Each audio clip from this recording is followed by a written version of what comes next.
नमस्कार. मी अंबादास सैदू शिंदे,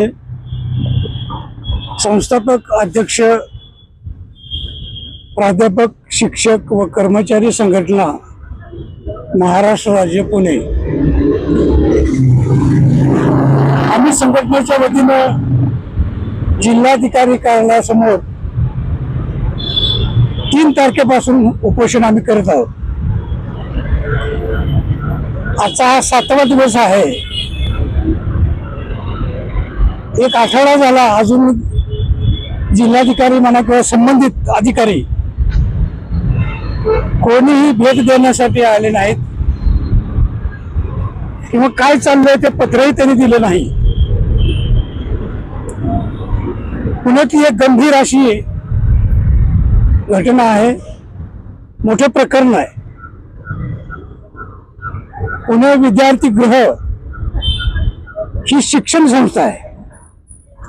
1909 साली स्थापन झाली. 116 वर्ष झालेली आहेत. या संस्थेच्या अनेक शाखा आहेत. पुण्यात आहेत, नाशिकला आहेत, मुंबईला आहेत. वार्षिक उलाढाल करोडो रुपयाची आहे. आणि या संस्थेचा कारभार आतापर्यंत बेकायदेशीर लोक चालवत आहेत. बेकायदेशीर ट्रस्टी, बेकायदेशीर पदाधिकारी हे कामकाज करत आहेत. त्यांना चॅरिटी कमिशनर पुणे यांची कायदेशीर मान्यता नाही. 2023 मध्ये त्यांचा चेंज रिपोर्ट रद्द केलेला आहे, नामंजूर केलेला आहे. तरी देखील हेच लोक, बेकायदेशीर लोक कामकाज करतात. आणि अनेक शिक्षक कर्मचारी जे आहेत हे त्यांना वाटतंय की हे आमचं ऐकत नाहीत, आमच्या विरोधात आहेत. जवळजवळ असे 18-19 कर्मचाऱ्यांना त्यांनी निलंबित केलेलं आहे, कमी केलेलं आहे. ते आज घरी आहेत. या संस्थेमध्ये अनेक वर्षापासून वाद चालू आहेत, तक्रारी चालू आहेत. संदनकर नावाचे धर्मदाय आयुक्त पुण्याचे, त्यांनी या संस्थेची सखोल चौकशी केली आणि निर्णय दिला, निकाल दिला. उपआयुक्त धर्मदाय पुणे यांनी स्वतः होऊन या संस्थेची जी जुनी घटना आहे, जी टाकाऊ आहे, ही रद्द करा आणि नवीन घटना तुम्ही तयार करा. लोकशाही पद्धतीची घटना तुम्ही तयार करा, ऑफिसला सादर करा, आपण ती मंजूर करू. जुन्या घटनेप्रमाणे कारभार करता येत नाही.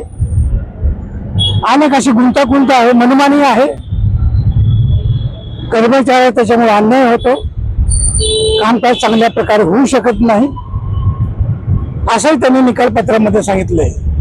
त्यांनी निकालपत्रामध्ये सांगितलं, जे कोणी ट्रस्टी आहेत, गैरकारभार आणि गैरव्यवहार केलेला आहे, त्यांची चौकशी करा, त्यांच्यावर कारवाई करा, असं आपल्या आदेशामध्ये सांगितलेलं आहे.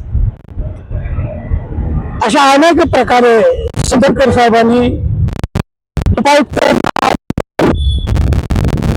1998 पासून जवळजवळ 30 वर्ष होतील याची अंमलबजावणी उपायुक्त धर्मदाय यांनी केलेली नाही. आणि याच्यामुळे झालं काय, संस्थेमध्ये बेकायदेशीर असलेलेच लोक काम करतात, कारवाई झाली नाही. आणि बेकायदेशीर लोकांनी अनेक कर्मचाऱ्याला कमी केलेलं आहे, अजूनही ते घरी आहेत. अशा तऱ्हे या संस्थेचा कारभार लोकशाहीमध्ये मनमानी आहे. त्याच्यानंतर राज्यपालांनी सुद्धा पत्र दिलेत, वर सचिवाला, विधी व न्याय खात्याच्या सचिवाला दिलेले आहेत, धर्मदाय आयुक्त मुंबईला दिलेले आहेत. त्याप्रमाणे कुणीही कारवाई करत नाही. विधी सचिव करत नाही, धर्मदाय आयुक्त मुंबई करत नाहीत, पुण्याचे सहआयुक्त करत नाहीत, पुण्याचे उपआयुक्त करत नाहीत. आपल्याला प्रश्न पडेल की हे कसं काय होतं. हे कसं होतं म्हणजे सबसे बडा रुपया हा कारभार, सबसे बडा रुपया कारभार करतोय. कारवाई होऊ देत नाही, नियमाने कारभार करू देत नाहीत. कितीही तक्रारी करा, यांच्या वागण्यामध्ये काही फरक पडलेला नाही. यांची मनमानी चालू आहे. नियम कायदा यांना माहीत नाही, असला जर ते पाळत नाहीत. अशा तऱ्हेनं जो गैरव्यवहार, जो गैरकारभार आहे तो निपटून त्याची चौकशी करून जे जे तथाकथित कोण आहेत त्यांच्यावर गुन्हे दाखल करा, त्यांना ते येण्याला बंदी करा. जे कमी केलेले आहेत, निलंबित आहेत कर्मचारी, त्यांना कामावर घ्या. याच्यासाठी हे उपोषण आम्ही या ठिकाणी सुरू केलेलं आहे. आणि अधिकारी मात्र कोणी येत नाहीत.